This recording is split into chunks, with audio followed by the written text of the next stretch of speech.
Mcguire, the Chief Executive Officer at XM Australia, as well as Sabyasachi Ray, the ED at JGEPC, talking to us about what the gold demand is likely to be and where it is expected to tread. Good morning, gentlemen. Thanks so much for making time and speaking with us. Peter, wanted to begin by discussing with you what, if at all, would mean consolidation or a bit in gold prices, bit of a dip in gold prices, because for now it knows only one direction. Well, good morning. Absolutely. I mean, it's been aggressive buying, an aggressive move to the upside since really October last year. We had that low of 1810 or so. We're now on the futures running at about nearly 2700 at 2685. It's been incredibly bid up. What derails it? Well, I really don't know. It's so difficult to put to try and identify something. You would need to see a big push up in the US dollar. I think you'd need to see all of the geopolitical tensions subside.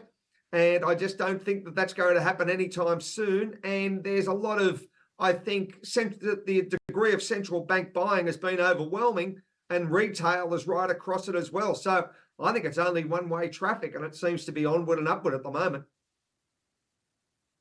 Seems to be onward and upward in the moment. Doesn't seem like this is going to relent anytime soon. But Sabyasachi, welcome to the show. Just wanted to understand, where is it that you as well feel gold is headed? I mean, we've seen the all-time high sustained for quite some time now.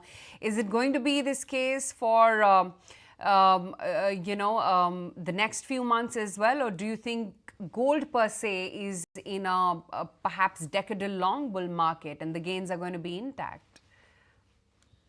So see, what we are right now see is that all the contours or all the coordinates are favoring the gold price.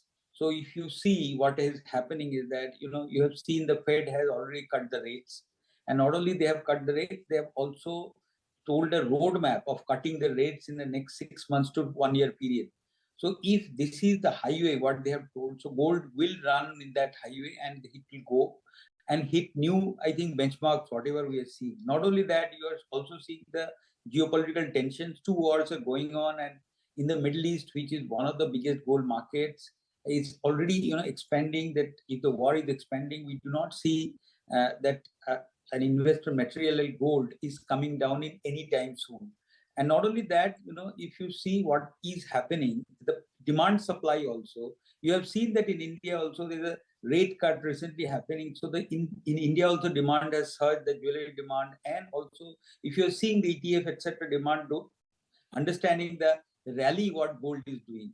So all these factors are already supporting the pricing of gold. And if you have seen in recent times, Poland has invested gold, the Polish government has bought a lot of gold. And I think just yesterday only Russia has announced that they will be also investing in gold. So if this trend continues, I do not see the gold coming down, and it may reach a peak where nobody has seen. I think $3,000 or something, which is also very optimistic. But if this continues, I do not see that something coming down in recent future.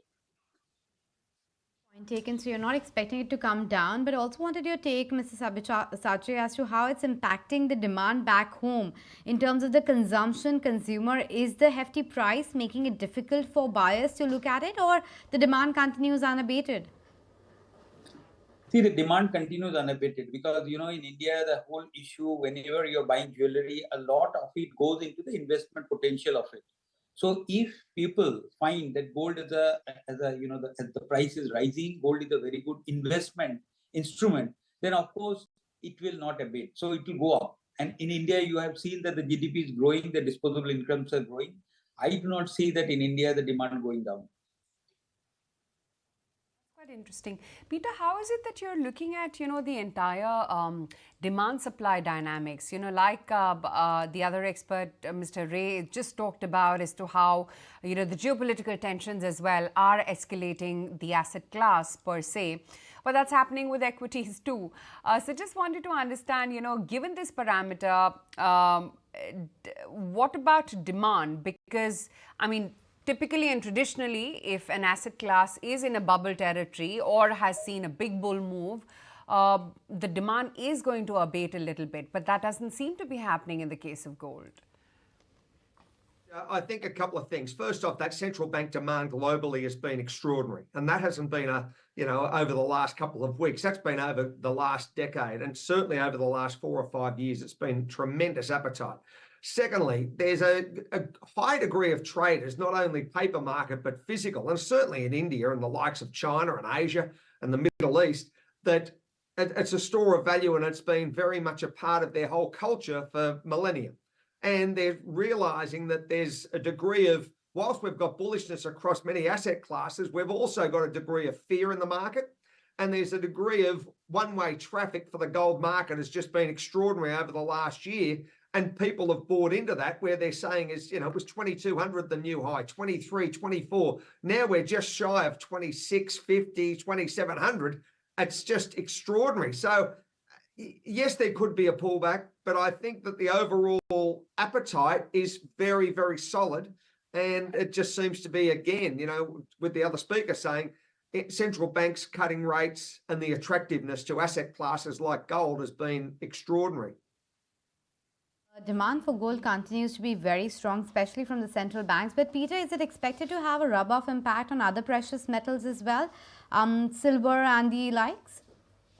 Anisha, I think silver, yes, absolutely. There's been an underinvestment in the silver market, Anisha, for the best part of 2 decades.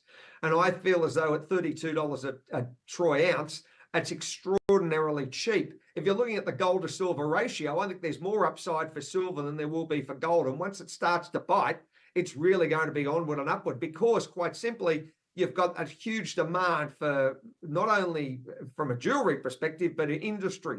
And industry needs silver. And their appetite has certainly not waned in any fashion or form. So I think the overall momentum for the silver market over the next year and a half is going to be, knock the lights out.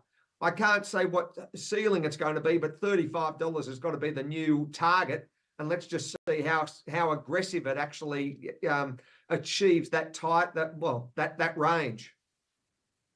Mr. Ray, amidst all of the precious metals, and you can include gold, silver, platinum, and even lab-grown diamonds for that matter over here, wanted to understand whether the demand for gold is going to continue unabated. I mean, soon we're going to be stepping into the festive season and then the wedding season and so on and so forth, because of course, the lure for silver is not as much as gold, and especially when it comes to household consumption.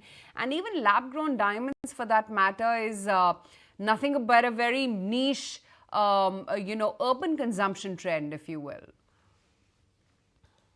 Yes, if you talk about gold, as I have already mentioned, the gold demand I do not see anywhere the gold demand coming down. If you see the retailers, etc., the price is a dampener to an extent, but if the price stabilizes a bit, then the gold will continue this run. So I do not see in this festive season gold coming down, because in the middle class and in the Indian asset class, if the gold prices are high and the gold has given a good returns in the last 1 or 2 years, of course we will go on investing into gold as jewelry also, not only as bar or ETFs.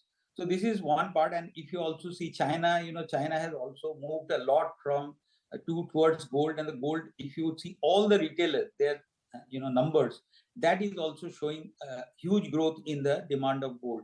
And now if you're talking about lab-grown is one product, I think, that US demand for lab-grown has grown very robustly. And in India, of course, in recent times, lab-growns have made a dent, but that is just the beginning. What has happened, US has matured in terms of lab-grown. In India, it has not matured, it is a start, but of course, there's a lot of curiosity and a lot of, as you have rightly pointed out, in the urban market, there is a lot of curiosity of the people. And as the Indian retail is growing at a breakneck pace, of course, there will be demand, but how it will grow, it will also depend upon how the price remains stable for lab grown. And finally, Peter, let me get in a thought from you as well as to what the outlook is when it comes to lab-grown diamonds. I just wonder if you have any views on how you're looking at it, particularly from a standpoint of across the globe. Is it a very urban consumption sort of a trend? Is it impacting the overall natural diamond demand? Well, I think, overall, you've got strong demand there, and I can't see that naturally, cutting back. Everyone's got their own opinion as far as the diamond market. Many people look at it as a store of wealth. It's a huge industry that it can't be disputed, and it just depends on what someone's appetite is. Are they looking for a diamond to achieve, the intrinsic value, and is it, from an investment standpoint, the capital growth, or are they going to look at other markets that are, I think, possibly more upside and more potential, being precious metals? So it just depends. I'm not a real specialist when it comes to the diamond market, but I'm very conscious of the impact it has to the overall sector. So that's the latest coming in on gold, silver, lab-grown diamonds. Thanks, gentlemen, for making time and speaking with us. Let's see where all these commodities head from here on.